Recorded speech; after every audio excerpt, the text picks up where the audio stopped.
Британія підтримуватиме Україну у протидії російській агресії. Про це заявив держсекретар Великої Британії у закордонних справах та справах співдружності Борис Джонсон під час зустрічі з президентом України.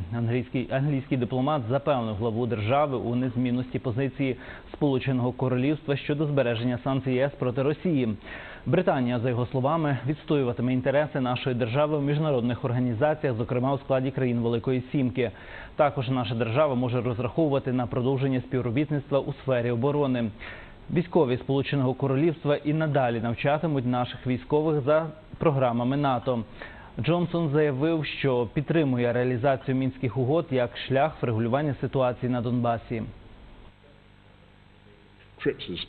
Україна є жертвою неприйнятної агресії. Ми на 100% є рішучими у здійсненні тиску на Росію. Велика Британія повністю налаштована на підтримку санкцій проти агресора. Рада ЄС